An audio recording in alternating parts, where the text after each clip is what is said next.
हो इस सुंदर और बेहतर कलाम के लिए। प्रभु के वचन में हमने पढ़ा है पद 1 को फिर से हम पढ़ते हैं। भजन संहिता 119 और 161 से एक पद को और पढ़ेंगे हम लोग। क्या लिखा है? हाकिम व्यर्थ मेरे पीछे पड़े हैं, हाकिम व्यर्थ मेरे पीछे पड़े हैं, परंतु मेरा हृदय, मेरा मन, मेरी आत्मा तेरे वचनों का भय मानता है। मन जो है, मेरी आत्मा जो है, परमेश्वर तेरे वचन का क्या करती है? भय मानती है। हाकिम मतलब संसार के लोग, दुष्ट लोग, बुरे लोग और तमाम प्रकार के अधिकारी या फिर जो भी हम कह लें, वो परमेश्वर का दास कहता है कि वो मेरे पीछे पड़े हैं। वो मेरे पीछे पड़े हैं कि मैं तेरे वचन से दूर हो जाऊं, मैं तेरे वचन के विरोध में काम करूं और मैं कुछ ऐसा उल्टा पुल्टा करूं जिससे कि तू खुश ना हो, अप्रसन्न हो। बाइबल में लिखा है, परंतु परमेश्वर दुष्ट चाहे कितनी दुष्टता करे, परंतु मेरा मन तो तेरे वचन की ओर लगा रहेगा, मेरी आत्मा तेरे भजन गाती रहेगी। यानी संसार की बुराइयों के बावजूद भी, संसार के बुरे व्यवहार के बावजूद भी, पड़ोसियों के बुरे व्यवहार के बावजूद भी हम परमेश्वर के लोगों को एक आदत होना चाहिए, और वो आदत यह है कि चाहे कैसा भी परिस्थिति हो, कैसा भी माहौल हो, कैसा भी लोग हो, कैसे भी लोग हमारे साथ व्यवहार करें, हमको परमेश्वर की महिमा करना है, परमेश्वर की तारीफ ही करना है। बहुत से लोग परिस्थिति को देखकर क्या है, रंग बदल लेते हैं, है ना। अरे उसने ऐसा किया इसलिए हमने भी ऐसा किया, उसने ऐसा बका इसलिए हमने भी ऐसा बक दिया, उसने मारा हमने भी मार दिया। यानी कि उनके माहौल के हिसाब से वो ढल जाते हैं। जबकि परमेश्वर का वचन कहता है कि एक ही सोते से दो प्रकार का पानी नहीं निकलता, या तो उससे मीठा निकलेगा पानी या फिर खारा निकलेगा। दो प्रकार का पानी एक सोते से नहीं निकल सकता। हम परमेश्वर के लोग हैं और इसलिए भलाई और अच्छाई के सोते हैं। हमारे जीवन से हमेशा भलाई ही निकलेगी, हमारे जीवन से हमेशा उत्तम बातें ही निकलेगी। प्रभु यीशु मसीह ने कहा, तुम सुन चुके हो कि मौत के बदले मौत, आंख के बदले आंख और हाथ के बदले हाथ। यानी कि जो मनुष्य तुम्हारे साथ जैसा व्यवहार करे तुम भी वैसा ही करो। ये पुराने नियम में था, लेकिन प्रभु जी कहते हैं कि तुम में ऐसा नहीं होगा। मैं तुमको एक नई आज्ञा देता हूं कि तुम अपने शत्रुओं से प्रेम रखो और अपने सताने वालों के लिए प्रार्थना करो। हालेलुया। एक नई आज्ञा परमेश्वर ने मुझे और आपको दी है। अब हम पुराने नियम वाले लोग नहीं, अब हम पुरानी सभ्यता को मानने वाले नहीं, पुराने विचारों के हिसाब से चलने वाले नहीं, पुरानी बात और रीति रिवाज के अनुसार चलने वाले नहीं, लेकिन परमेश्वर ने हमको एक नई आत्मा दी है, एक नया नियम दिया है, एक नया अवसर दिया है कि हम पुरानी बातों को छोड़ते हुए, पुराने जीवन को छोड़ते हुए परमेश्वर की आज्ञाओं को माना करें, ताकि हम जिंदा रहें, ताकि हम आशीषित रहें। क्योंकि बाइबल में लिखा है, यदि तुम अपने लोगों से ही प्रेम करो तो तुम्हारी क्या बड़ाई, क्योंकि चोर चोर भी आपस में क्या करते हैं? प्रेम करते हैं। मर्डर करने वाला भी मर्डर करने वाले से प्रेम करता, बुराई करने वाला बुराई करने वाले से प्रेम करता है। तो कोई बड़ी बात नहीं, अगर हम अपने ही लोगों से प्रेम करें और दूसरों से न करें, दुश्मनों से न करें, तो हमारी कोई बड़ाई नहीं होती। प्रभु जी कहता है कि अपने दुश्मनों को माफ करो, जैसे तुम अपने लिए प्रेम रखते हो वैसे पड़ोसी से भी प्रेम करो, बाइबल कहती है। तो प्रभु का दास यहाँ हमको सिखाता है कि हे परमेश्वर, दुष्ट तो जरूर मेरे पीछे पड़े हैं, लोग बुराई कर रहे हैं, लेकिन मेरी आत्मा हमेशा तेरे भजन गाती रहेगी, मेरा मन तेरी ओर लगा रहेगा। हमें अपने मन को लगाना है, अपनी आत्मा को लगाना है, क्योंकि हम संसार की ओर मन लगाएंगे तो संसार जैसे हो जाएंगे, पड़ोसी जैसे हो जाएंगे, और जैसे लोग संसार में जी रहे हैं इंसान वैसा ही हो जाएगा। लेकिन हमको प्रभु ने संसार से चुना है कि हम संसार की नहीं लेकिन परमेश्वर की बातों को माने। परिस्थितियों के हिसाब से जो ढलता है वो परमेश्वर को खुश कभी नहीं कर सकता, है ना। इंसान की आदत क्या है? अगर चाय में मक्खी गिर जाए तो क्या होगा? चाय को फेंक देगा कि पिएगा? क्या करेगा? चाय को फेंक देगा। लेकिन वही मक्खी अगर घी में गिर जाए तो क्या होगा? घी को फेंकेंगे कि मक्खी को फेंकेंगे? क्यों? पता है कि इतनी ताकत नहीं है कि हम घी को फेंक दें, क्योंकि घी बहुत महंगा है, ताकतवर है, उत्तम पदार्थ है, उसके खाने से हमें ताकत मिलती है। हम मक्खी को फेंक देंगे लेकिन घी को नहीं फेंकेंगे। लेकिन मक्खी तो वही है, चाय में गिरी तो चाय को फेंक दिया, घी में गिरी तो मक्खी को फेंक दिया। ये इंसान का बदलाव है, ये इंसान का व्यवहार है। लेकिन परमेश्वर का वचन क्या करता है, हमको वो कहता है कि अगर हमारे अच्छे जीवन में कोई बुरी चीज आ जाए तो हमको अपने अच्छे जीवन को नहीं फेंकना है, हमको बुरी चीजों को फेंकना है। हमारे बहुमूल्य चीजों में अगर बेहतर जीवन में कोई बुरी चीजें आ जाए तो हमको अपने जीवन को बर्बाद नहीं करना है, उन चीजों को क्या करना, निकाल कर फेंक देना है। ये मक्खी रूपी जो बुरी चीज है हमारे जीवन में आ जाती है, वो लोगों के व्यवहार को दर्शाती है कि ये भिन्न भिन्नाती। आपको पता है हमारा पूरा शरीर शुद्ध होता है ना, हम नहा धो के बैठते हैं, लेकिन मानो कहीं पर थोड़ा सा घाव है या थोड़ा सा खून निकल रहा है या थोड़ा सा फुंसी फोड़ा हो गया है, तो मक्खी क्या करती है, हमारे अच्छे शरीर पे बैठती है क्या? नहीं। कहाँ जाके बैठती है? वो घाव पर बैठती है। यानी कि इतना खूबसूरत शरीर पर वो नहीं बैठेगी, लेकिन कहाँ बैठेगी? घाव पर बैठेगी। ऐसे ही ये संसार के दुष्ट लोग हैं, हमारे अच्छे व्यवहार को नहीं देखेंगे, हमारी छोटी सी गलती को पकड़कर उस पर बैठेंगे और हमको क्या करेंगे? डंक मारेंगे। अरे तेरे साथ उसने ऐसा किया, तेरे साथ उसने ऐसा किया, तेरे साथ ऐसा किया। वो याद दिलाते रहेंगे बुराइयों को और घृणा को और नफरत को और बुराइयों को, ताकि हम परमेश्वर के वचन के अनुसार काम न करें। बाइबल में लिखा है हमको मक्खी को ही क्या करना है? निकाल कर फेंकना है। हमारे जीवन से ये बुरी बुरी मक्खियां, बुरे बुरे जो काम हैं, उनको क्या करना है? दूर करना है। किसी ने कहा है कि इंसान सबसे ज्यादा बीमार होता है किससे?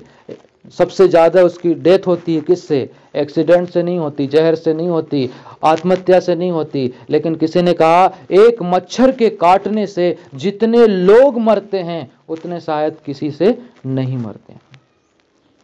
क्योंकि मच्छर के काटने से, मच्छर तो बहुत छोटा होता है ना, उसकी कोई औकात नहीं है, हम मसल कर रख देते हैं उसको, लेकिन उस मच्छर के कारण हजारों लाखों तादाद में हर साल लोग क्या हो जाते हैं?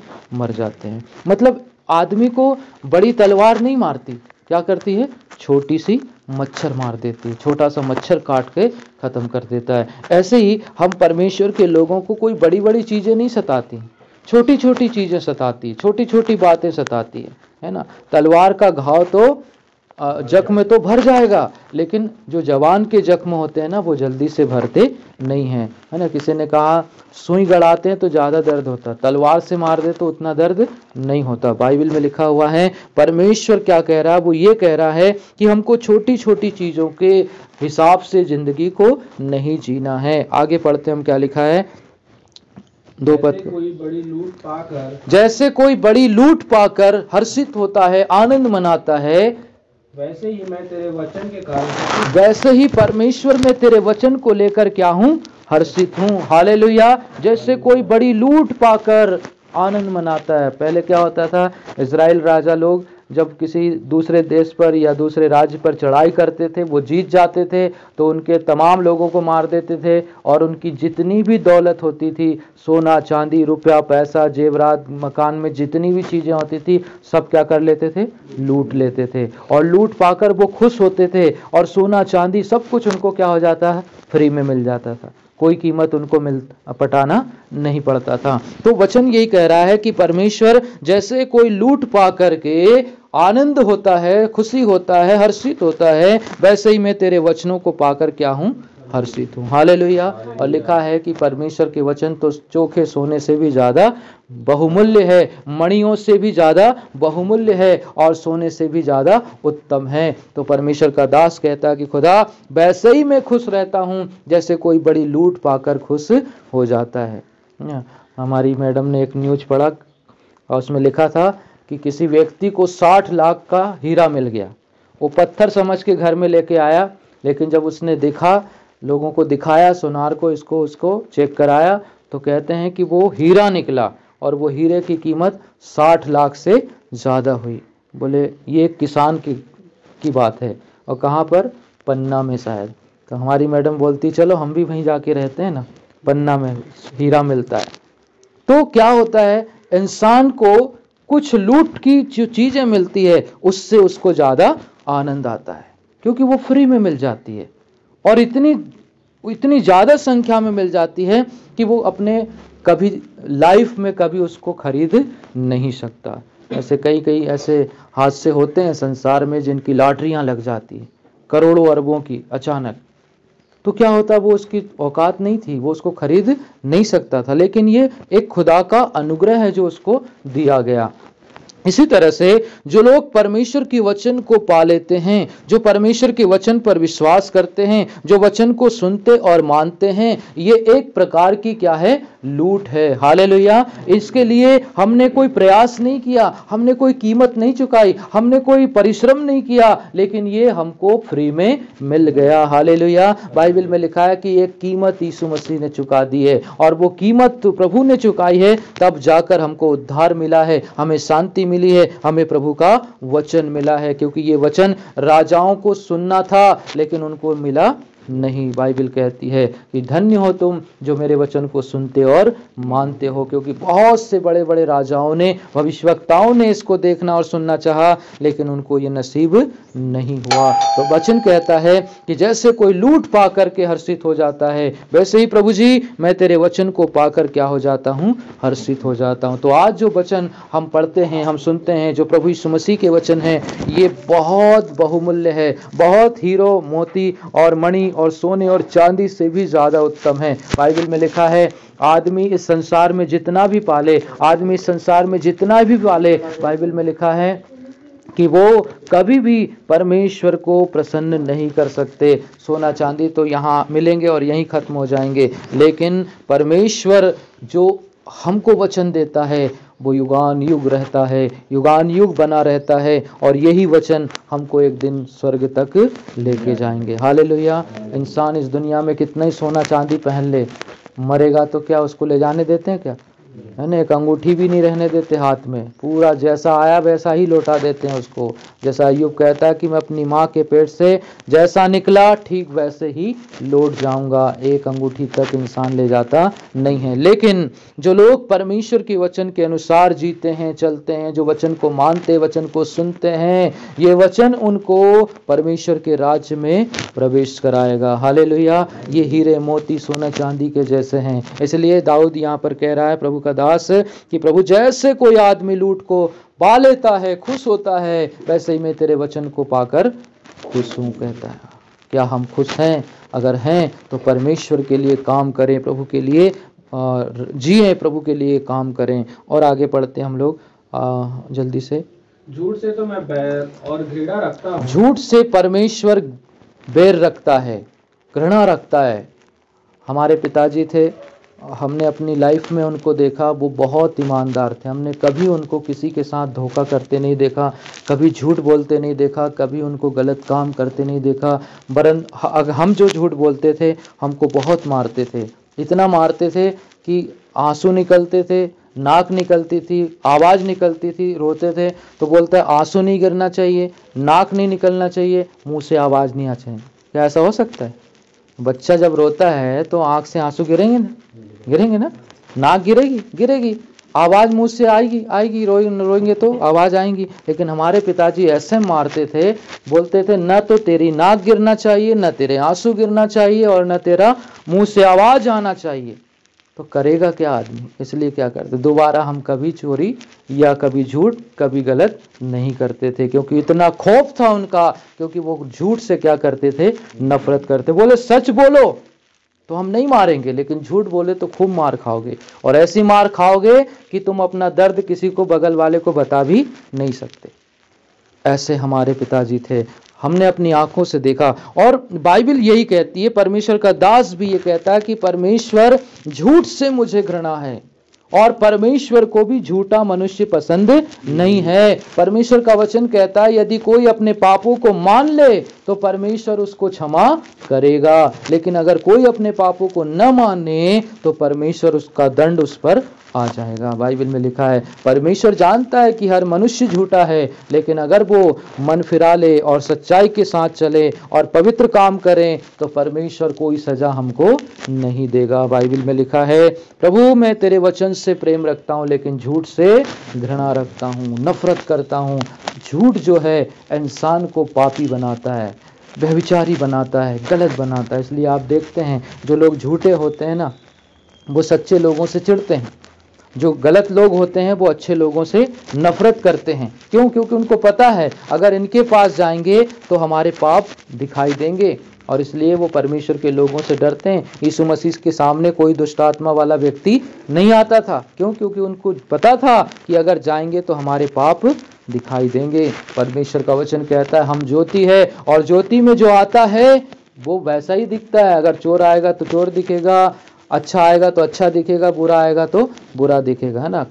लाइट में हम प्रकाश में जान जाते हैं कौन आदमी कैसे कपड़े पहन के आया है, लेकिन अंधेरे में कुछ समझ में नहीं आता। और संसार में जितने लोग जी रहे हैं अंधेरे में हैं, उनको कुछ भी समझ में नहीं आता। लेकिन यीशु मसीह कहता है तुम पृथ्वी की ज्योति हो, तुम पृथ्वी के प्रकाश हो, दीपक हो, और तुम अंधकार में नहीं हो। और इसलिए बाइबल में लिखा है कि हम परमेश्वर के लोग हैं, हम सत्य की संतान हैं, झूठ की संतान नहीं है। हम झूठ के लोग नहीं हैं, हम झूठी धार्मिकता नहीं करते, झूठा जीवन नहीं जीते, हम परमेश्वर के वचन के अनुसार चलते हैं। दाऊद प्रभु का दास यहाँ पर लिखता है कि प्रभु झूठ से मुझे नफरत है लेकिन मैं तेरे वचन से प्रेम करता हूँ। हालेलुया। हमको परमेश्वर से प्रेम करना है, प्रभु के वचन के अनुसार चलना है। बाइबल में लिखा है धन्य है तुम जो मेरे वचन को सुनते और मानते हो। देखिए वचन को सुनने वाले बहुत हैं, मैं समझता हूं 90% लोग वचन को सुनते हैं,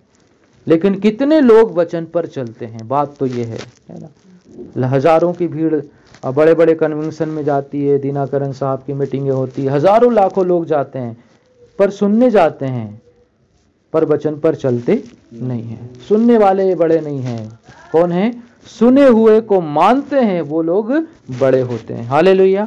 माँ बाप की बात तो हर कोई सुनता है, पर मानते कितने हैं, है ना। 10 बच्चे हैं, 10 बच्चे उसकी बातों को सुनते हैं, परंतु 10 में से कितने लोग उसकी बातों का आदर करते हैं, उसकी बातों का पालन करते हैं। चलिए एक पद और पढ़ेंगे। याकूब की पत्री निकालें थोड़ा सा और उसका 3 अध्याय निकालेंगे। याकूब की पत्री। हालेलुया, स्तुति हो, थैंक यू जीसस। 3 अध्याय, जिसको मिला पढ़िए। 3 अध्याय और उसका 5 पद को पढ़िए। क्या लिखा है? याकूब 3:5। वैसे ही जीव भी एक छोटा सा अंग है, वैसे ही जीव भी एक छोटा सा अंग है, और वो बड़ी बड़ी डींगे मारती है। यहाँ पर लिखा है जीव एक छोटा सा अंग है, परंतु क्या करती है? वो बड़ी बड़ी डींगे मारती है। डींगे मारने का मतलब क्या होता है?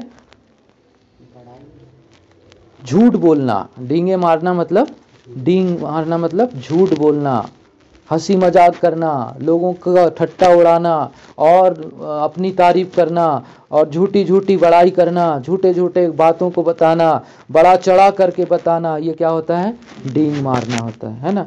बोलते हैं वो तो बहुत फेंकता है, मतलब डींग मारता है। क्यों? क्योंकि वो गलत बात बोलता है। तो यहाँ पर लिखा है कि झूठ से परमेश्वर को नफरत है, गलत बातों से परमेश्वर को नफरत है।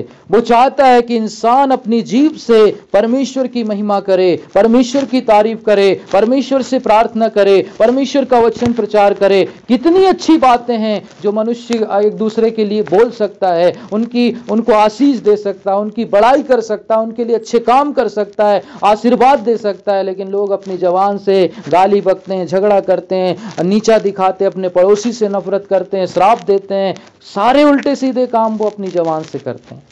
ये एक छोटा सा अंग है। जैसे एक माचिस की तीली हालांकि पेड़ से ही बनाई जाती है, लेकिन वो माचिस की तीली कई बड़े जंगलों को क्या कर देती है? जला के राख कर देती है। हालेलुया। इतना सा कचरा है वो माचिस की तीली, लेकिन क्या करती है? वो पूरे जंगल में आग लगा देती है। हालेलुया। ऐसी जीभ भी हमारा है। ये शरीर हमारा जो स्वस्थ है, ये हमारे पूरे शरीर को जला के रख देती है, वो पड़ोसी को जला कर रख देती है। बाइबल में लिखा है मनुष्य की जीभ में मौत और जीवन दोनों पाए जाते हैं, और जो उसको काम में लाता है वो उसका प्रतिफल भी पाएगा। हालेलुया। मत्ती 12:36 में क्या लिखा है? लिखा है तू अपनी बातों के कारण दोषी और अपनी बातों ही के कारण निर्दोष ठहराया जाएगा। यानी कि कोई हमको दोषी नहीं ठहरा सकता, लेकिन हमारी जीभ, हमारे शब्द हमको दोषी ठहराएंगे। हम क्या बोल रहे हैं, क्यों बोल रहे हैं, किस लिए बोल रहे हैं, प्रभु इसका नाप तोल रखता है, प्रभु इसका हिसाब किताब रखता है। वो कहता है तू अपनी बातों के कारण दोषी ठहरेगा। जो हम बोल रहे हैं, हम बोल के भूल जाते हैं, हम तो बोल के हल्के हो जाते हैं, लेकिन सामने वाला भारी हो जाता है। वो हमारी जीभ के शब्दों को पकड़ के बैठता है। 100 साल तक वो हमसे बातें नहीं करता। क्यों? क्योंकि हमने कुछ ऐसा बोला है जो उसको चुभ गया है, और वो हमको माफ नहीं करता, और जिंदगी भर नफरत पाल कर रहता है। इसलिए दाऊद कहता, प्रभु मैं तो अपनी जीभ से तेरा धन्यवाद करूंगा, मैं गूंगा बन जाऊंगा, बहरा बन जाऊंगा, और मैं ऐसा हो जाऊंगा कि मुझे बोलना नहीं आता। मैं दुष्ट के सामने चुप हो जाऊंगा, क्योंकि जब दुष्ट बोले, जब बुरा व्यक्ति बोले, तो उसके सामने बोलने का कोई मतलब नहीं होता है ना। शराबी आदमी के सामने नहीं, लड़ाई होगी, मौत होगी, क्योंकि वो आदमी समझ रखता नहीं है। दाऊद भी यही कहता है कि चुप हो जाओ, शांत हो जाओ, और परमेश्वर को अपनी ताकत बनाओ। वो आपसे प्यार करता, वो आपके लिए लड़ेगा। हम लड़ेंगे तो मरेंगे, लेकिन परमेश्वर लड़ेगा तो दूसरा मरेगा, शत्रु गिरेगा। बाइबल में लिखा है, आगे हम एक पद को और पढ़ेंगे। प्रभु का वचन कहता है कि जीभ हमारे अंगों में एक अधर्म का लोग है। ये छोटी सी जीभ है, बड़ी बड़ी डींग मारती है, और पूरे भव चक्र में क्या करती है? आग लगा देती है। और पढ़िए उसको, क्या लिखा है? जीभ भी एक आग है। एक आग है। क्या लिखा है? जीभ हमारी क्या है? आग है। ये आग लगाती है घर में, है ना, आग लगाती है। भाई भाई में आग लगा देती है, बहन बहन में आग लगा देती है, माता पिता में आग लगा देती है, सास बहू में आग लगा देती है। ये जीभ ही है जो हमारे रिश्तों को बर्बाद करती है। और लिखा है अपने शब्द नपे तुले होना चाहिए। हमारी हाँ की हाँ और नहीं की नहीं होना चाहिए। बकवादी और विवादी नहीं होना चाहिए। बुरी बातों को नहीं, परंतु अच्छी बातों को बोलना चाहिए। हाँ, और लिखा है जीभ हमारे अंगों में हाँ अधर्म का एक लोग अधर्म का एक लोग है ना। ये जीभ हमारे अंदर क्या है? अधर्म का एक लोग। ये हम लोग धर्म का काम करना चाहते हैं, लेकिन ये अधर्म का एक लोग है। यहाँ से अधर्म होता है ना। हाथ पैर तो बाद में उठते हैं, तलवार तो बाद में उठती है, लड़ाई तो बाद में होती है, परंतु यहाँ से क्या हो जाती है? शुरुआत हो जाती है। जीभ से इंसान ऐसा कुछ बोलता है कि लड़ाई शुरू हो जाती है, अधर्म हो जाता है। हम धर्म के साथ जी रहे हैं, प्रभु के साथ जी रहे हैं, लेकिन ये हमारे अंदर क्या है? अधर्म की एक दुकान खुली हुई है ना। ये अधर्म करवाता है, ये बुराई कराता है, ये झगड़ा कराता है। ये जवान जो है बहुत बुरी है, इसको अच्छा नहीं कह सकते। लिखा है कि जीभ को कोई बस में नहीं कर सकता। हाथी को, जानवर को, शेर को तो आदमी ने बस में कर लिया है, बड़े बड़े जहाजों को लोग अपने बस में कर लिए हैं, परंतु जीभ को कोई भी बस में नहीं कर सकता। कौन कर सकता है? वही व्यक्ति जीभ को बस में कर सकता है जो परमेश्वर के वचन के अनुसार जी रहा हो। हालेलुया। जो वचन को मान रहा हो, वही लोग अपनी जीभ को क्या करेंगे? बस में रख सकते हैं, जो परमेश्वर के वचन को मानता होगा। जैसे दाऊद कहता है कि प्रभु मैं गूंगा बन गया, बहरा बन गया, जब शत्रु मेरे सामने बोल सकता है, जब वो खड़ा होता है और बुराई करता है, तब मैं चुपचाप और शांत रहा, क्योंकि प्रभु मैं अपनी जबान से कोई गंदी बात करना नहीं चाहता। ऐसे लोगों से प्रभु पसंद होता है। और दाऊद कहता है, हे प्रभु मैं चुपचाप रहूंगा, क्योंकि तू बोलने वाला है। वो कहता है मत डर, मैं तेरे साथ हूँ। यदि प्रभु हमारा बदला ले तो ये उत्तम बात है, लेकिन अगर हम खुद अपना बदला लें तो ये बहुत बुरी बात है, क्योंकि हम परमेश्वर को नीचा करने वाला काम करेंगे। बाइबल कहती है तुम जान लो कि तुम्हारे जीव में अधर्म का एक लोग बसा हुआ है ना। अधर्म लोग नहीं करते। कौन करता है अधर्म? हम अपनी जीभ से कुछ ऐसा बोल देते हैं जो मनुष्य को भी बुरा लगता है और परमेश्वर को भी बुरा लगता है। लेकिन दाऊद कहता मैं तो हमेशा तेरा स्तुति, तेरा धन्यवाद, तेरी महिमा करता रहूंगा और अपने होठों को और अपनी जीभ को तेरे लिए इस्तेमाल करता रहूंगा, ताकि तुझे क्या मिले, महिमा मिले, तेरा नाम ऊंचा हो और मेरे जीवन से परमेश्वर तेरी इच्छा क्या हो सके, पूरी हो सके। परमेश्वर